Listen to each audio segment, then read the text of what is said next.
My fiancée said, "You either accept me as I am or don't." After I confronted her about her lies, I said option 2 and took the ring back. She spent the next hour trying to explain what she'd really meant to say. I, 31 male, was reviewing wedding vendor contracts when my whole world tilted. My fiancée Vanessa, 29, and I were supposed to get married in 3 months. Been together 5 years, engaged for 1. I'd noticed some weird charges on our wedding planning spreadsheet. We kept separate finances, but had a shared document to track wedding expenses. There was a $1,200 venue decoration charge that seemed high. "Hey babe," I called out to the living room. "What's this decoration charge? Thought we agreed on the $500 package?" "Oh, I upgraded us," she said, not even looking away from her phone. The basic package looked cheap. I walked into the living room. "That's $700 over budget. We discussed this," she shrugged. "It's our wedding, Derek. Don't be stingy." That's when I noticed her nails. Full set, fresh design. "Did you get your nails done again? You just went last week." So that's another $80 we didn't budget for. "And isn't your bachelorette party supposed to be low-key? Your sister mentioned something about a weekend trip now?" She finally looked up, annoyed. "God, why are you being such an accountant about everything?" "Because I literally am an accountant, and we agreed to save for a house down payment after the wedding. Plans change. My friends want to do something nice for me." I pulled up her Instagram. Her story from earlier showed shopping bags from Nordstrom. "Vanessa, how much did you spend today? Why are you stalking my Instagram?" "It's not stalking when you post it publicly." "How much?" "I don't know, like $400? I needed outfits for the honeymoon." "We haven't even booked the honeymoon yet." That's when she stood up, hands on her hips. "You know what? You either accept me as I am or don't. I'm not changing who I am for you." The words hung in the air. 5 years together, and this was her response to basic financial concern? "Option 2, I said quietly. "What?" I walked to our bedroom, opened the safe, and took out the ring box. She'd taken it off for her nail appointment and hadn't put it back on yet. Common occurrence lately. "What are you doing?" Her voice had changed, less defiant, more worried. "You said accept you or don't. I choose don't." I pocketed the ring box. Her face went pale. "Derek, I didn't mean you're not serious." "Dead serious. Over shopping? You're ending our engagement over a few purchases?" "No, over the lies. The venue upgrade you didn't discuss. The secret shopping sprees. The bachelorette party that went from dinner to a weekend trip. The complete dismissal of our agreed budget." "I meant..." She was scrambling now. "What I really meant was we should compromise. I didn't mean accept everything. Just, no, I don't know. Explain what you really meant." She spent the next hour trying. The story changed every 5 minutes. She meant accept her personality, not her actions. She meant accept her need for nice things sometimes. She meant don't be controlling about money. She meant relationships require flexibility. Each explanation contradicted the last. The woman who 5 minutes ago was standing her ground was now frantically backpedaling. "Derek, please. The wedding is in 3 months. Everything's booked. What will people think?" "That's what you're worried about. What people will think." "No, I mean, I love you. This is just cold feet. All couples fight about money before the wedding." "This isn't about money, Vanessa. It's about honesty, trust, partnership. You unilaterally decided to blow our budget and told me to accept it or leave." "I didn't mean leave." "God, why are you taking it so literally?" I pulled out my phone and started texting. "Who are you texting?" she asked, panic rising. "My brother. Seeing if I can crash at his place tonight." "You're leaving." "Derek, stop. Let's talk about this. I'll return the clothes. I'll downgrade the venue." "Will you though? Or will you just hide it better next time?" She started crying then. Big, dramatic tears. 5 years, you're throwing away 5 years. "No, you threw it away when you decided our agreements meant nothing." I packed a bag while she followed me around, alternating between apologies, accusations, and bargaining. "You're overreacting. I'm sorry, I'll do better. This is emotional abuse.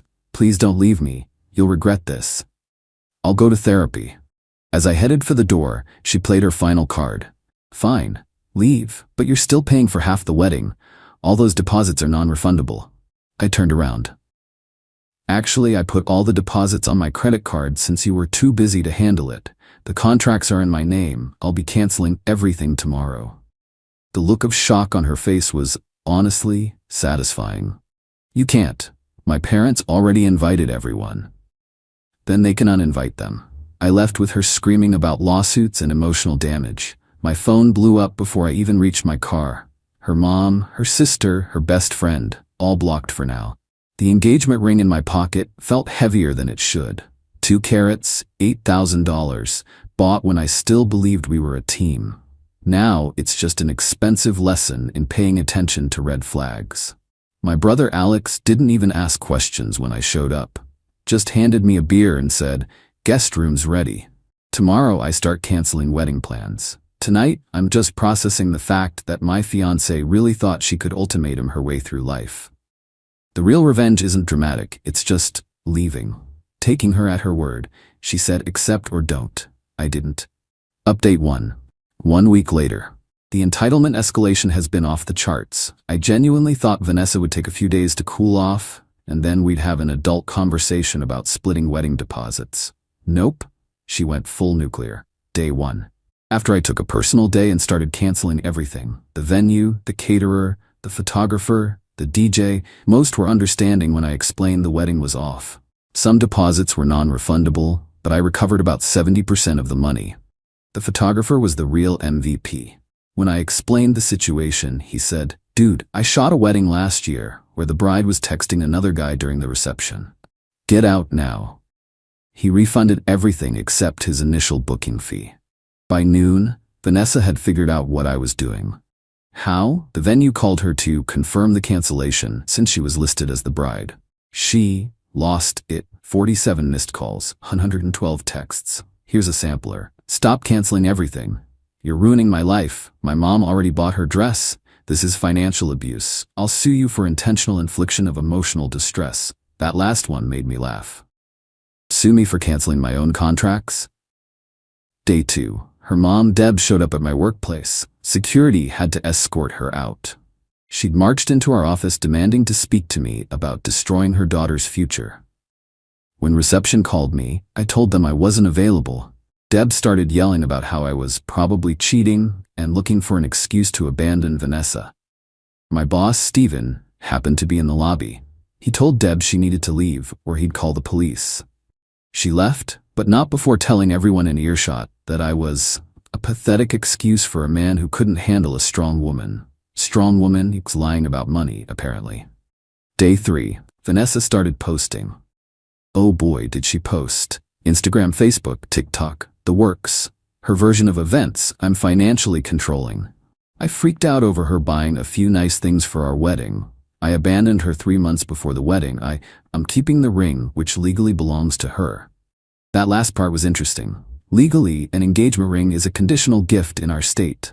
Condition equals marriage. No marriage equal ring returns to buyer. I knew this because I'm an accountant who researches major purchases. Her friends piled on. Comments about toxic masculinity, financial abuse, small dick energy, classy, and how Vanessa dodged a bullet. Then something interesting happened. My ex-coworker Shannon, who follows Vanessa, sent me screenshots of Vanessa's stories from the past 6 months. Designer hauls, expensive dinners, spa days, all while telling me she was being frugal for the wedding. Day 4. This is where it gets wild. Vanessa posted on her Instagram, "Sometimes the universe removes people to make room for better things. Excited for new beginnings." Attached was a photo of her with some dude. Brendan, apparently, sitting real close at a wine bar. My buddy Craig texts me, "Bro, isn't that the guy from her gym?" Turns out Brendan was her personal trainer, the one she'd been seeing twice a week for wedding body prep. The one she insisted was totally professional when I asked why she needed individual sessions instead of group classes. Day 5, I went to our apartment, lease in both our names unfortunately, to get more of my stuff. Found Brendan there, on my couch, eating my food, watching my Netflix. "Oh," I said, "this is happening fast." Vanessa jumped up. "Derek, you can't just show up. I could have you arrested. For entering my own apartment? Good luck with that." Brendan stood up, trying to look intimidating. Dude was built, I'll give him that. "Hey man, no need for drama." No drama, just getting my stuff, though you might want to ask Vanessa about her spending habits before you get too comfortable. Vanessa, get out, this is harassment. I grabbed my gaming console, some clothes, and my grandfather's record collection. As I was leaving, I couldn't resist. Hey Brendan, just FYI, she spent $400 on clothes last week while crying about wedding expenses. Might want to keep your credit cards locked up. Day 6. Got a letter from a lawyer. Not a good lawyer, mind you. The kind that has ads on bus benches. Demanding 1. The engagement ring be returned to Vanessa. 2. Compensation for wedding-related emotional distress. 3. I pay for half the non-refundable deposits. 4. 3 months of rent while Vanessa transitions. My response was simple. I hired my own lawyer, a real one. Her response to their demands was beautiful. Ring stays with purchaser per state law. No grounds for emotional distress. Deposits were paid by my client alone. Lease termination will proceed per standard terms. Day 7. Vanessa's dad, Robert, called. First time he'd reached out directly. He's always been the reasonable one. Derek, can we talk? Man to man? Sure, Robert. I know Vanessa can be impulsive, but throwing away 5 years? The wedding? Robert, did she tell you why we split? Something about a fight over money? I explained everything. The lies, the secret spending, the ultimatum. The silence on his end spoke volumes. Finally, that doesn't sound like the full story she told us. I'm sure it doesn't. The ring? She says you're keeping it illegally? Legally, it's mine. Morally, too, considering she's already moved her personal trainer into our apartment. Her what? Apparently, Vanessa forgot to mention Brendan in her victim narrative to Daddy. The call ended with Robert saying he needed to reassess some things. Current situation. Wedding officially canceled, recovered about $6 of the $8K in deposits. Vanessa still living in our apartment with Brendan. Lease is up in 2 months, already told landlord I'm not renewing. Lawyer is handling all communication. Ring is safely in a bank deposit box. I'm still at Alex's, apartment hunting. The best part? Vanessa's own social media is destroying her narrative. Hard to claim I abandoned her when she's posting couple selfies with Brendan within a week. Hard to claim financial abuse when her stories show shopping sprees. My favorite comment on her posts from one of her cousins, "Didn't you just get engaged?" I'm confused. She's deleted a lot of posts since then. Tomorrow I'm viewing apartments. Next week we figure out how to handle our joint lease. Brendan makes good money as a trainer, right?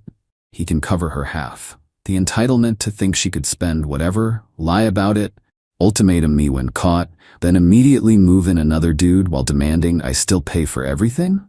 It's almost impressive. We'll update when the lease situation resolves. Something tells me it's going to be messy.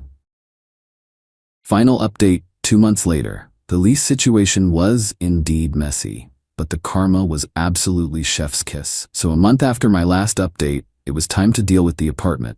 Both our names were on the lease with joint liability. I'd already told the landlord I wouldn't be renewing, but Vanessa had other plans.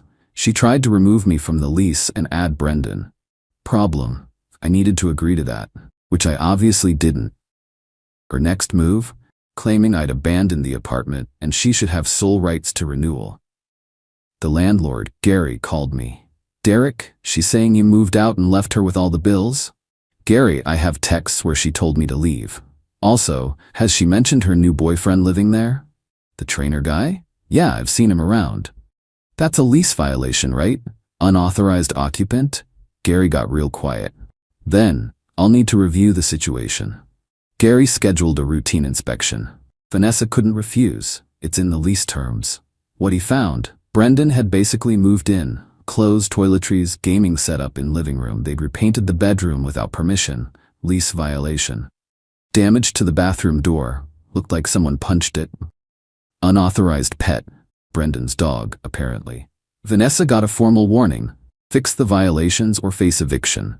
Brendan had to officially move out, dog included. Here's where Vanessa's plan started falling apart. She applied to renew the lease solo.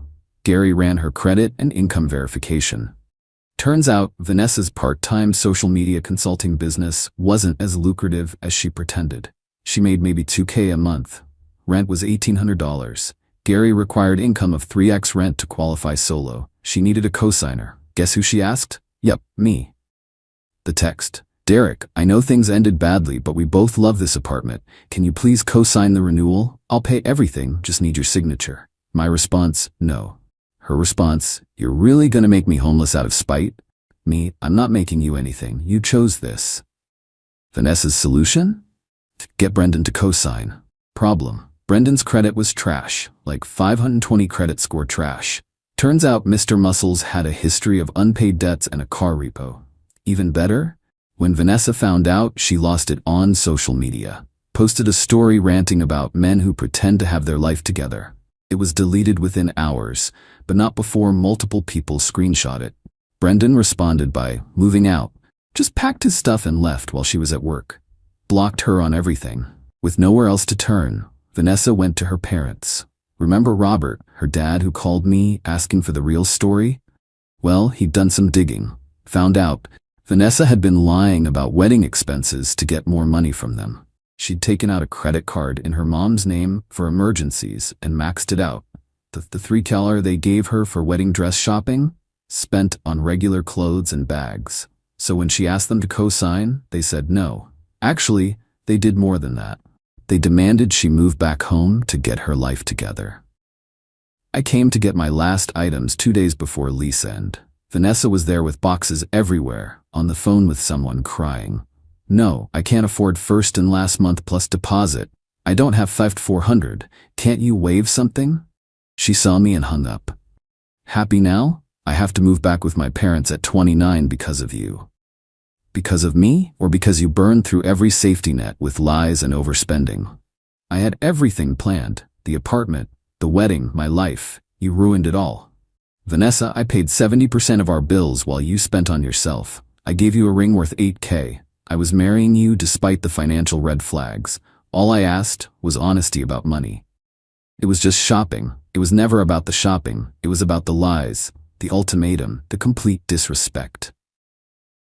She tried one more manipulation. If you ever loved me, you'd help me. Just co-sign a small studio. I'll pay you back everything. The answer's no, Vanessa. Good luck. As I was leaving, her mom Deb arrived to help pack. The same woman who'd stormed my office calling me pathetic. She looked exhausted. Derek, she said quietly, I owe you an apology. We didn't know the extent of things. I just nodded. The credit card she took out in my name? $8,000 limit. Maxed out. I'm filing fraud charges if she doesn't pay it back. Even Vanessa's own mother was done with her crap. It's been 2 months since the lease ended.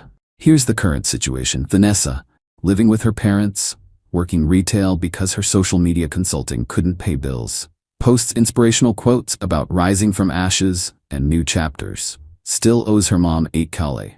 Still single after Brendan ghosted.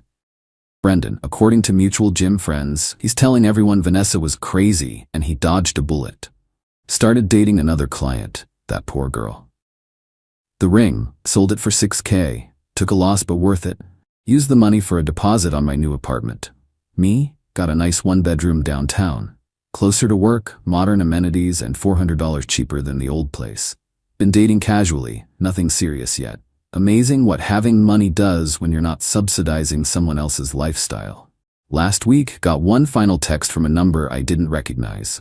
It was Vanessa, using someone else's phone. I know you hate me, but I'm desperate. Can I borrow $1,000? I'll pay you back. Please. I didn't respond, but I did screenshot it and send it to my brother with the caption, remember when she said, accept me as I am or don't? Lessons learned. 1. When someone shows you who they are, believe them. 2. Financial incompatibility is a real relationship killer. 3. Ultimatums rarely work out how people expect. 4. Always get receipts. 5. Never put someone on your lease who can't qualify a loan. The thing that still gets me? She had everything. A man willing to marry her despite the red flags. An apartment she couldn't afford alone. Parents willing to help with a wedding. And she destroyed it all because she couldn't stop lying about money. The entitlement to think she deserved my co-signature after everything? To think her actions wouldn't have consequences? Mind-blowing. But you know what? I'm grateful. Grateful she showed me who she really was before we got married. Grateful she gave that ultimatum. Grateful I had the spine to choose don't. My apartment's smaller, but it's mine. My bank account's growing instead of mysteriously shrinking, and I can buy things without someone gaslighting me about being controlling. Oh, and Vanessa? If you're reading this from your childhood bedroom, you were right. I didn't accept you as you were. Because what you were was a liar who thought she could ultimatum her way through life.